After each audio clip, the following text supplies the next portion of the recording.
Plays need to be on You Got Boss, man. I'm up here like, oh, I love this conversation right here. The Players Club is presented by Pepsi, the official soft drink of the Washington Commanders. And by Northwest Federal Credit Union, the official credit union of the Washington Commanders. Northwest is celebrating game day and thanking Commanders fans with a $400 cash bonus when you open your first ever checking account. This is a limited time offer, so don't wait. Visit northwestnwfcu.org/Washington to find out how you can score that cash bonus with your new checking account. Stop searching, go Northwest. Welcome to another edition of the Players Club. I'm London Fletcher, joined as always by Santana Moss, 8 to the 9. Yo. And we got Terry McLaurin in the building with us. Yo, what's up? Man, we appreciate you joining us. And before we get started, first of all, congratulations on being the Walter Payton Man of the Year nominee for the Washington Commanders. Yes, sir. I appreciate that. Yeah, we definitely are pulling for you. Yes, sir. We want you to win that $35,000 for the Terry McLaurin Foundation. That's how much they giving? Yes, yeah. Lord have mercy. Yes. Yeah, that's a big deal right there, man. It is. Well deserved. I appreciate We're going to talk about that more later in the show. Mm-hmm. But as we like to start off all our shows, we'd like to ask all our guests about their top three, and we're going to let Tanner take it away from here. This healthy conversation is presented by Cigna Healthcare. Terry, who are your top three wide receivers? Now, it don't have to be the greatest, just your top three. Top three, like all time? It could be all time or guys you like right now. You get to pick this. I think all time, I would probably have to say top three. I'd probably have to say Randy Moss, Jerry Rice, and I gotta go Marvin Harrison. I gotta go Marvin. I gotta throw Marvin in there, man. You had a while watching him, you know, growing up out there. Tell me this when it comes to that, because I'm one of those guys too. I like to pick the guys that one of them is numbers, you know what I mean, from the numbers perspective, but the other is just from the guy that just went out there and you saw dominate. You know what I mean, whether his numbers is big or not. Did you have any other guys that you'd have loved to put in there if you had to say you had two more guys to add to make it a top five? Yeah. I like I put current guys. I think Tyreek is real special, man. I think he has a chance to really. He kind of Randy Moss-ish, freakish, but it's a smaller statue. The way he's developed his route running is really crazy, and you see the way they use him, obviously in motion. That's dangerous, unstoppable, man. Like you got to do with a running start like that, especially a guy with like the CFL type rules. For real. So I definitely say him, and you know, I think you gotta talk about what AB did. AB was, you watch some of that film with AB, like he was doing some pretty crazy stuff. I think Justin Jefferson's obviously up there already. You know what I mean? So I think it's cool to see so many like eras of receivers, and then I think the era that I'm fortunate enough to play in right now, there's so many top guys. You know what I mean? Like, where you look at it and you can't go wrong with saying who's in this top 10 or who's in this top 5 because it's that talented of guys in the league right now. I think too it's pretty wide open. I think when you look at the offensive scheme nowadays, it's open. Like, you know, we talk about this all the time with just the Kyle Shanahans, the Mike McDaniels, the Matt LaFleur's, like their offense all, you know, similar to each other, and they was all here. And so I got a dose of that later in my career, and I just be like, man, if I had these guys when I was younger, you know, thriving, running, cutting grass the way I was cut when I was much younger, but I'm watching Tyreek and I'm like, man, that's what they're doing. They're using his ability, which is his speed, and just, you know, being able to take advantage of mismatches. I tell you, the number one thing that defenses fear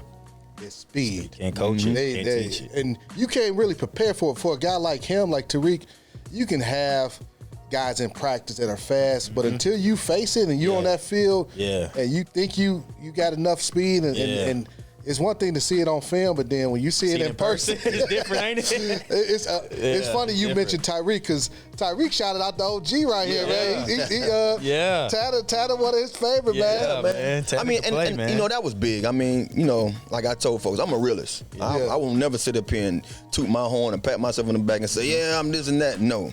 But do it when it comes to just, it's a lot of us, you know what I mean? There's a lot of guys that went out there and later in the line. There's guys that I'm fans of that's not considered Hall of Famers that I would like to see who has the number. So when you hear a guy of I guess you can say when it comes to a guy like Tyreek who's making the plays now, who you watch kind of basically develop into this special talent out there at that position to acknowledge you. Yeah. And then you know he's in an offense that you once was in, so I'm sure he's watching some of that film and some of that tape. Man, it was great. And as I always say, all publicity is great publicity. You know what I'm saying? Somebody bring your name up, that makes the young kids go and look you up a little bit and see what you was about. Yeah. So I appreciate it. I don't know if you've seen, there was a like a little highlight tape somebody made on Twitter not too long ago of your plays, and you was active. I knew that, but like to see it in real time, man. He was that was fun, man. Hey, it's funny because I think I saw that same one. Yeah, he's active. I was like, man, I didn't realize Tanner was putting in that work like that. Like, and I was on the field with him on some of the plays. Yeah. But nah, man, just a great receiver. Similar situation like you. A lot of different quarterbacks. Yeah. You know, and that affects receivers. Yeah, definitely. A lot. You know, definitely plays a role. Sam is playing outstanding football, but when you got a guy, most of those top receivers, they usually have a guy they spend with their the most of their career with. AB, he had Ben Roethlisberger. Jerry Rice had, he had Montana and had Steve, what the heck is his? Steve Young. Steve Young, man. Time for the player profile presented by Pepsi, the official soft drink of the Washington Commanders. Going back to when you first came here as a rookie, you was the guy already. Like you came out the gate as the guy. How has that been for you to be a rookie, coming out kind of unheralded, so to speak, under the radar at Ohio State? And you're thrust into being the number one guy. And I can't remember who was all in that room with you. Was it some veterans that you can lean on and kind of learn? And how did you go about kind of, learning the NFL game? Yeah, honestly, like I just remember like the last few, because I didn't play in the preseason. I was kind of a little banged up in camp a little bit, and Jay took care of me. And I remember after cuts, he was like, "Yo, you're gonna be a starting X," and I was like, "That's crazy," because I hadn't taken, up until that point, I really hadn't taken any starter reps up until that point.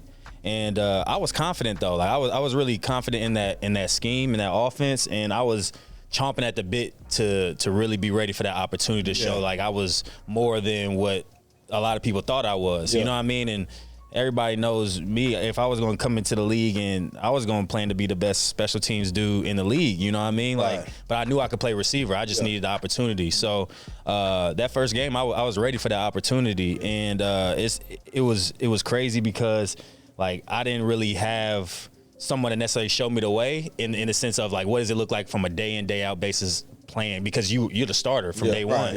But I had some really good vets around me. I was very fortunate. P. Rich was in the room at the time. He was a really solid vet for me.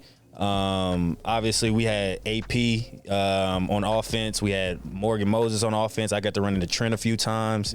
And Ike Hilliard, I think he really, really helped me a lot. My rookie receiver year. coach. Because he played, you know what I mean? And not only that, he made football real simple. You know, I think sometimes in coaching, you could kind of overcoach your guys, especially, the skill positions, where a lot of times, a lot of these dudes have, the reason why they're so good because they're just able to go out there and not think as much and just let their God-given ability take over. And I think Ike did a good job of allowing me to be myself, but when I needed little tips or coaching points here, not only did he know when to give them, but they worked. So then it's like, okay, I know I got some things in my bag that I'm comfortable doing, but hey, like against this look or I'm getting this type of leverage, what do you think? And then you go out and do it and it works. It's like, okay, like now you feel like that relationship is there where you can trust him with his opinion. He's going to put you in a situation to be successful, but also he's going to allow you to have the freedom to get open. You're not just running lines on the paper. You know, one of the things that I would like to ask you too, just how you kind of took this thing by storm. Because you asked me if you watch you, that's something you just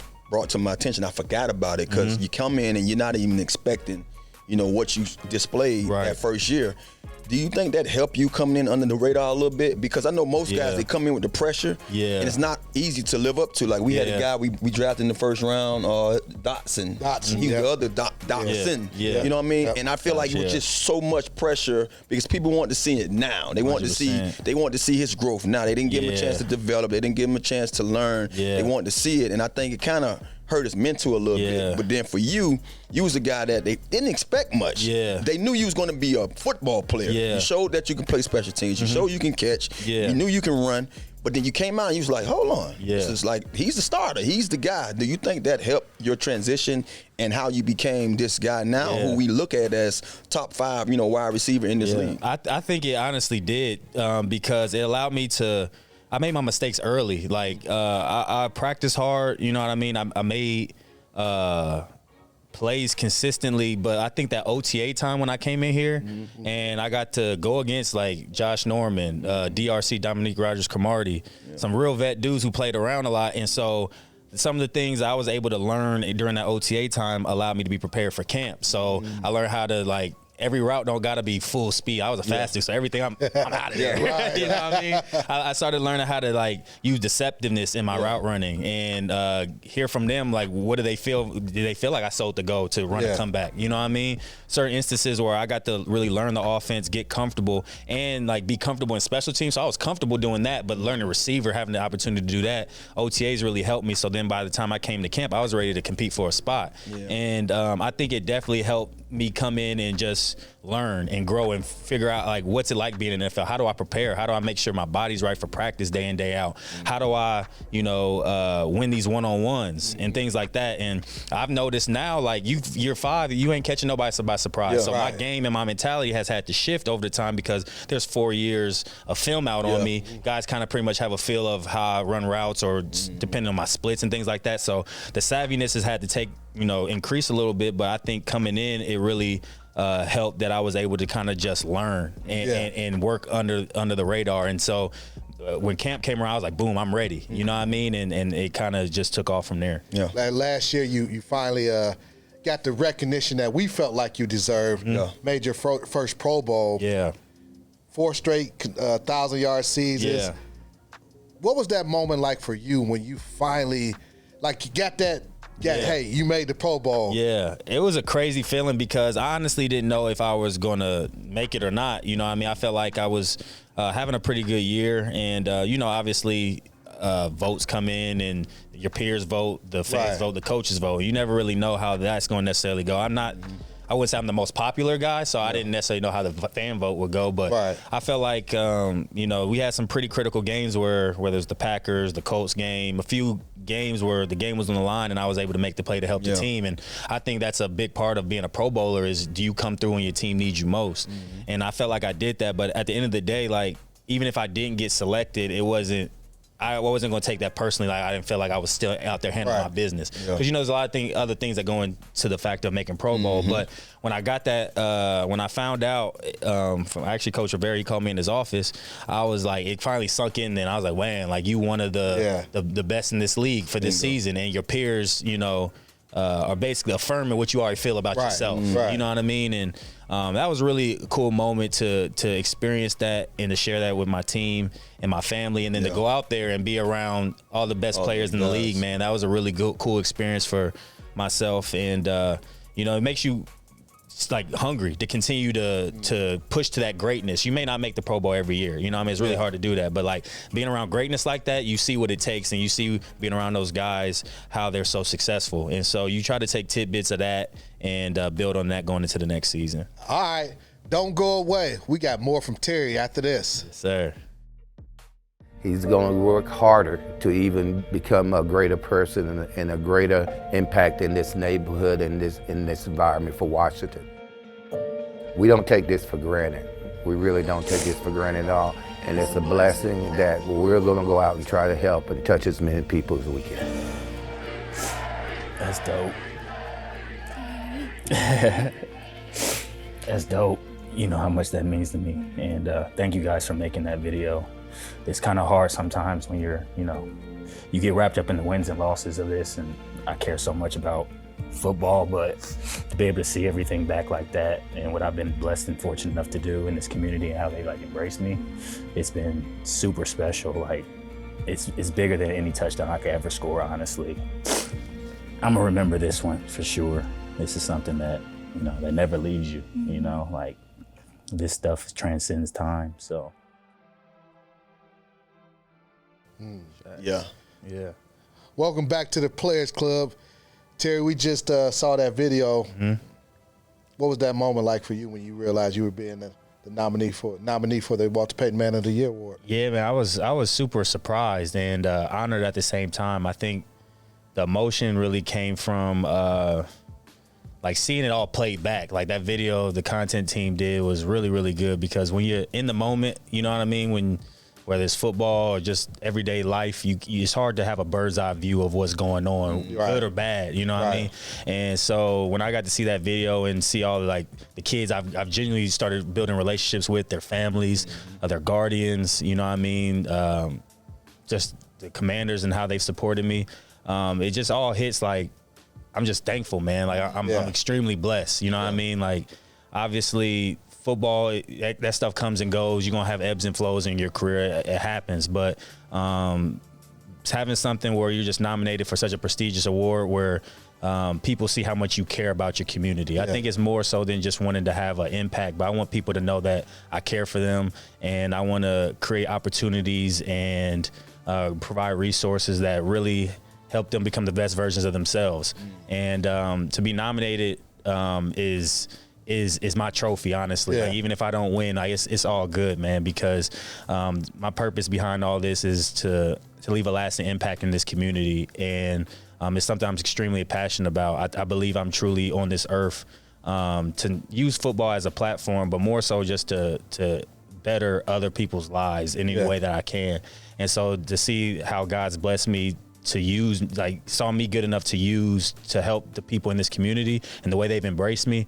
And that was a super cool moment. So I'm excited to be a part of the festivities come the end of the season with that. Win, lose, or draw, I just think that was super dope. Yeah. So I had a foundation for about 15 years. Santana, he still has a foundation doing a lot of great things. What led you to starting your foundation, the Terry McLaurin Foundation? It's time for Protect the House, brought to you by Johnson Kendall Johnson, the official insurance broker and risk management partner of the Washington Commanders, where our passion is your protection. Even when I first got into the league and a little bit in college, I would always do little one-off kind of things, whether it was donating toys for Christmas or giving back around the holidays for Thanksgiving, or going to go read to some kids where my mom was subbing for their class in Indianapolis, going to the inner city and talking to the kids. I always just enjoy being around kids, young people, and families. And really, I was really just encouraged to kind of make it more formal. You know what I mean? Put it under a larger umbrella, bring in some people that could really help you and bring the visions that you have and the ideas that you have to life. And so I was able to partner with some really great people to help me start my foundation. And it's just so exciting to see how much it's grown in a little over a year. And I can't wait to see how it continues to grow, because I have so many great ideas of how I want to impact their education, their health, the health care, obviously, schooling and everything. My main purpose is just to provide those who may not have those same opportunities and those same resources, provide them what we have, you know what I mean? Because each human on this earth, I feel like, deserves the opportunity to have a great education, to have the utmost best health care, to have food and resources, to have time to spend with their families and enjoy the holidays where they don't have to worry about where's their next meal coming, or am I going to be able to provide toys for my kids. Some things that we take for granted sometimes, being in a more forward position, I don't want them to have to worry about those things. So I know you can't necessarily reach and touch everyone, but I'm going to try the best that I can to reach as many as I can. And I always encourage the people that come to my events to do the same. You may not have the resources, or you may not have all the ideas in place, but you could give your time, you could give your wisdom, you could give your experiences, that you don't know how far that will go for someone. Yeah, I think a lot of things you've said, man, just even made me kind of take a glance at the things that I've been doing and some of the things I've been preaching throughout these years of having a foundation. My sole purpose, you see so many guys say my foundation is going to help this foundation or help this cause, but I just been mainly for the kids. I've been mainly for the youth, because I just feel like regardless of how old I get, the guys are going to one day be in my shoes, or going to have the opportunity, or going to get a chance to, live out some of the dreams I'm living out. And half of the time, a lot of the kids in the inner cities, or just the communities that doesn't have what we are able to have now, they don't have the aspirations, because they don't believe that they can be that. They don't see tangible. They don't even see it. So you know, one of my things I've always said when I go out and speak to kids in high schools, whether it's in, you know, elementary schools, middle schools, high schools, I'm like, man, if you can see me, if you can touch me, you can be me. Yes. You know, and, you know, they look at that like, what are you saying? But I'm saying because I'm here today because I was once you. Yeah. And I'm here today in the light that you see me in because I dreamed and I believe I can be that. Exactly. So that's big, man. Like, hats off to you, man. I appreciate and that. It's well deserved. Like you say, win, lose, or draw, man, you are Walter Payton. Yeah, I appreciate award that. winner. And fans, you all can help Terry win the Walter Payton Man of the Year. The website where you can go vote is on the screen for you right now. Terry, we like to know you got a 5-year career. We like to find out what's your most rewarding moment. It could be from college, high school. I kind of got an idea, but what has been your most rewarding moment of your career so far? Man. Let's take a look at the most rewarding moments brought to you by Fanatic Sportsbook, the most rewarding sportsbook. I know I could say a play, but I think it's being named like a captain. You know what I mean? Like, especially the first time. You know, like, I think as you become a vet, guys get to know you, like they know what you stand for. But like to be voted the first time as a captain, I think Coach Rivera, that was maybe their first or second year here. To be a captain literally like my second year, I take a lot of pride in that because at the end of the day, like I want to win a Super Bowl. You know, I want to make all pros. I want to make Pro Bowls. But when I walk away from the game, I want people to know a few things about me. Is I play every game as hard as I could. Every week I was going to give it my all and have fun doing it. I want my teammates to know that, like, I care about them. You know what I mean? Like, I'm a great leader and person. I was a great leader in the community as well.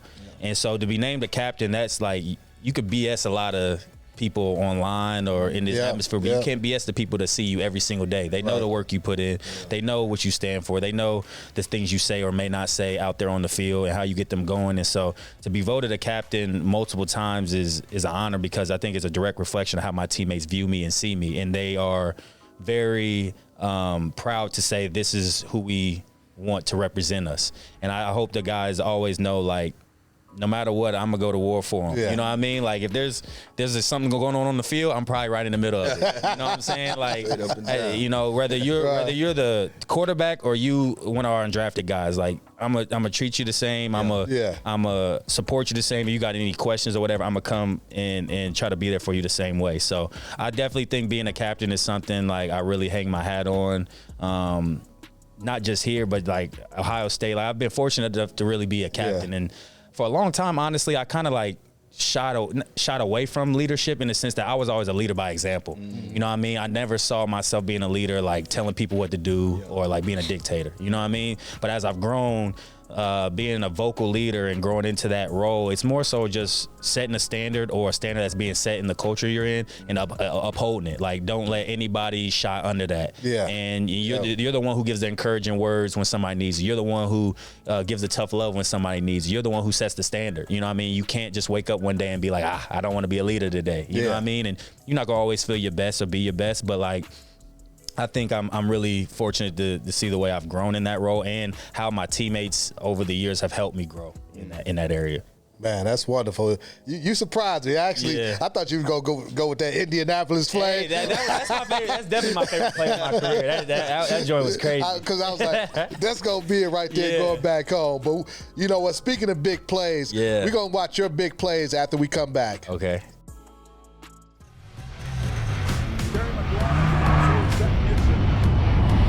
Problem when you have a guy with this much speed. What a corner for Terry McLaurin. Already his fourth catch of the day. Looking into the end zone. Has it caught? Yes, McLaurin. Touchdown. Drive down towards Terry McLaurin. Caught. Touchdown.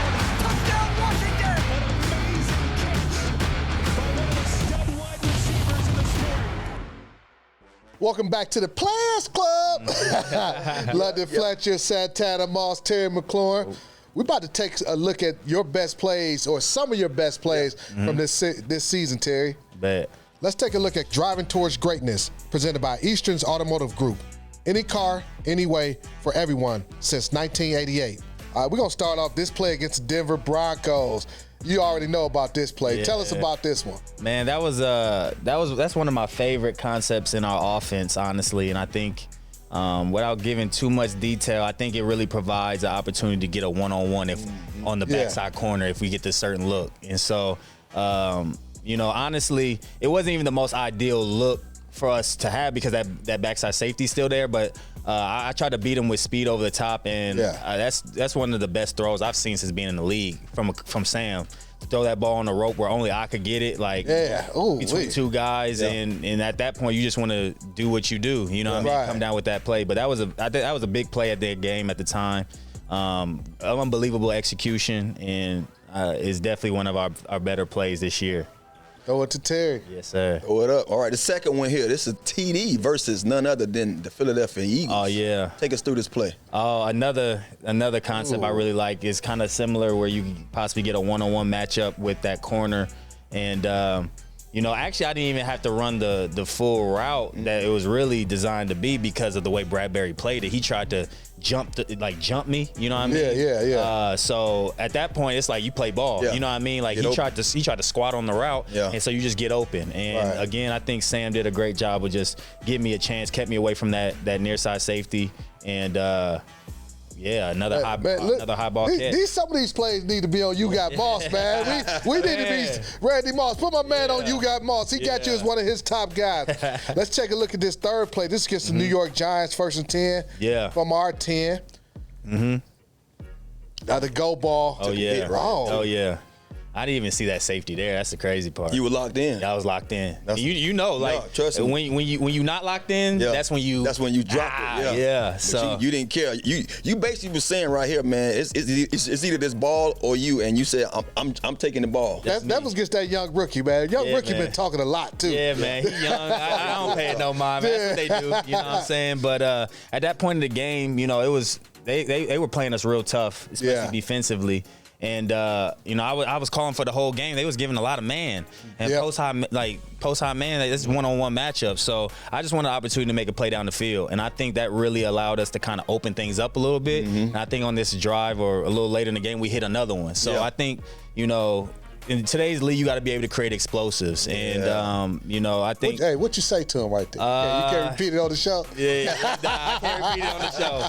But you know, I usually don't start it, but you know, when it's there with me, everybody knows it's there, and it's not coming down to the game over. All right. So. Speaking of another one, we got another play, and I think this is the one you was talking about on their sideline. This one right here, I thought you scored on it. I didn't think he touched you, but you know, still a big play. And you know, a huge play at that moment in the game. Yeah, another one-on-one. Definitely, another one-on-one. I think it was 3rd or 4th down, so it's a gotta have it situation. And what I really like how Sam throws the deep ball, he throws a lot of air under it, so it allows a guy like myself and, you know, Tanner, like we gotta be able to track that ball. You know what I mean? And he threw it just enough where I could get under it, but like I wasn't. If that ball's a little deeper, that safety probably take my head off. You know what I mean? So.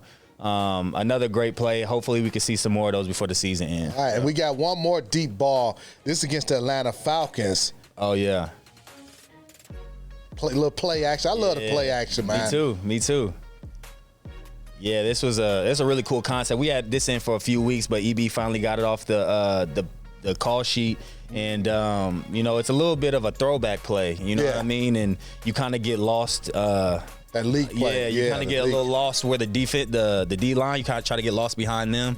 And backside, we didn't really have this look in practice because we thought maybe the front side corner would run with that crosser. I was going to ask you, was you supposed to just keep going and he just set you down because of that safety being there or that cornerback being there? Yeah, so I think AJ Terrell has a good feel of what's about to happen, you know what I mean? And he kind of sits on that route. And so that plays the sign to go down the field. But like that was one of the. I ran that numerous times. So I saw it. I'm like, hold on, he set you down or you set down? It was one of those things where him and I, you know, when you and the quarterback on the same page, that was one of the moments. It was like, okay, I feel the corner's over the top. Sam sees it too. Let me throttle down. Let me not keep running full speed because that makes it muddy for him. So that was one of those plays where like me and him were seeing the same thing. And you know, when you and the quarterback are seeing the same thing, you get big plays. I love that because there's so many times I play with a lot of young quarterbacks. And I tell you, Fletch, the worst thing you can do is a coach call a go route for you, and you see the guy 10 yards deep already, and then the quarterback throws it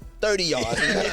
He's already 10. Sit me down, back shoulder. And so to have a young guy on the same page with you, man, I mean, that shows a lot of growth in Sam and tells you where he can be at, man. Most definitely. I love it. I'm up here like, I love this conversation right here. Oh, man, this is some wonderful stuff right here, man. All right, Terry, man, great plays. Love this conversation.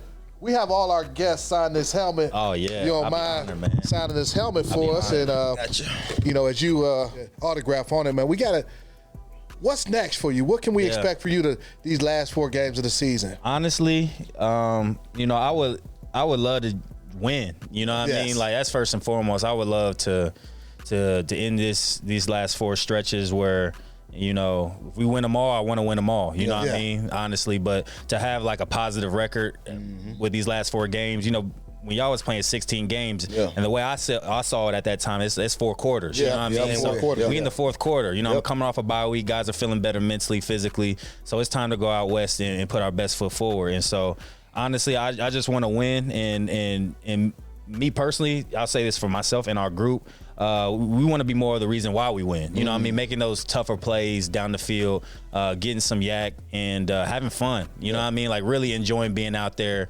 and competing with one another. And so if we could walk away with that, you know, I think that would definitely be a positive way to end the season. You heard him, coach. Set the tone. That's right. All right. Hey, we appreciate you tuning in, watching the Players Club. You can catch us next week, same time.